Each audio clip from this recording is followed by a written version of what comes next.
Hello students, class 12, subject business studies, chapter number 1. This topic, last topic is left in the chapter number 1, that is universality of management.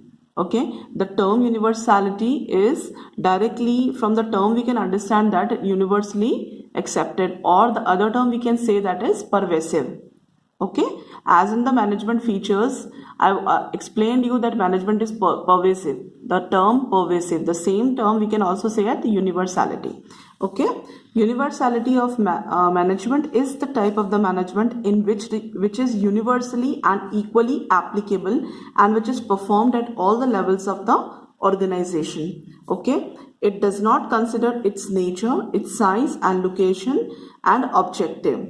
Okay, it implies, before this we will understand the definition that it is what is universality. What is the term universality means? It is universally and equally applicable in all the levels, at all the levels, in all the types of the organization. Okay, it is performed, management is performed at all the levels of organization.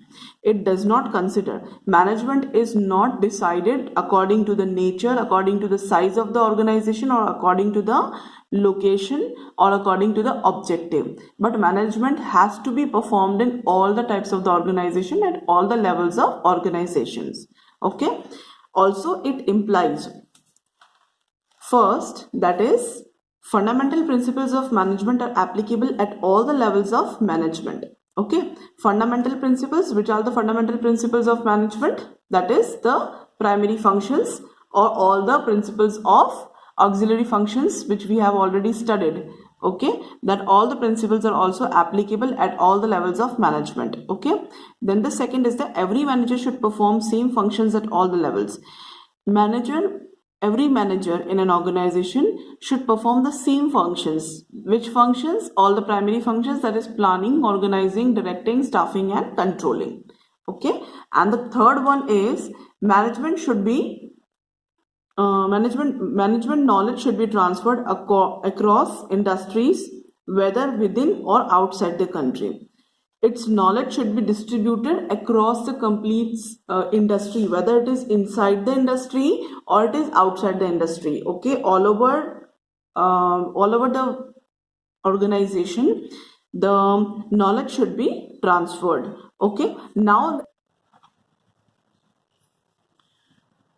there are two ideologies which is in favor and in against. That means there are some arguments which are there in favor of universality of management and some arguments are there which are against the universality of management. Okay, so first of all, in favor we will study. There are some arguments which are in favor of universality. Which all arguments are there? First, management process should be applied in all the levels of organizations, all the organizations equally at all the levels. Okay, that means management process, what is management process? Planning, organizing, directing, staffing, controlling, all these are the management process which should be applied in all the organizations equally. Okay, second is, that is in favor, this term is in favor, this argument is in favor of universality, that it is universally accepted that management process should be applied in all the organization, it is compulsory. Okay, second is the principles have to be modified and adapted according to the prevailing situations. Every principle of management should be modified and adapted.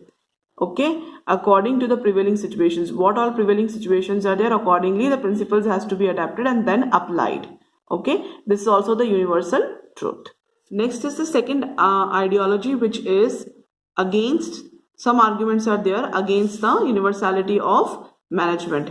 According to Stephen Robbins, there are more than the 5 dozens of principles which cannot be applied universally as they work according to the situations.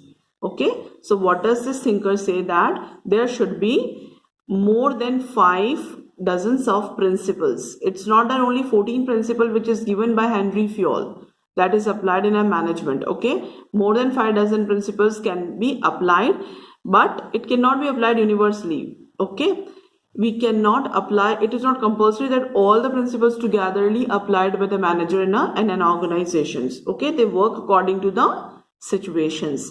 Mainly it depends, universality depends on the main factors, which is first, difference in culture. First is difference in culture. Management is cultural bond concept, as different countries have different cultures, so all the management principles cannot be applied in all the countries. Okay, what is management? Management, it is a cultural bond concept. It is bounded by the cultures. Why? How? Because different countries have different types of cultures. Okay, so all the management principles that cannot be applied in all the countries. It's not possible that every country should apply the same type of the management principle. They will work according to their culture. Okay, so this is the against argument. Then the second thing is difference in objective.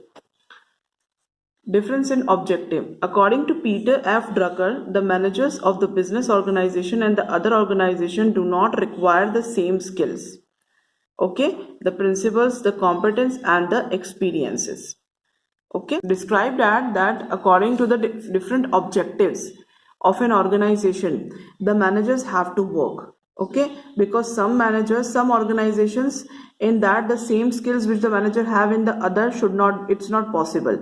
Same principles are applied, it's not possible. Same competency and experiences they are having, it's not possible. So that is why different managers, they are doing the business in the different organization differently according to their objectives. So there may be possibility that the objectives in an organization may be framed differently. Okay, and the third one is the difference in the managerial outlook. Outlook is what?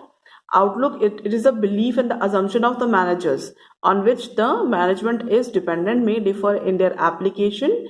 Different managers apply different principles of management. Again, the same thing, that there should be the belief and the assumptions of the managers should be different in all the different types of the organization. Okay, so different managers, they apply the different management principles. It's not possible that every time the different types of the managers apply the same principle. Okay, it may be differ according to their applications which they have done.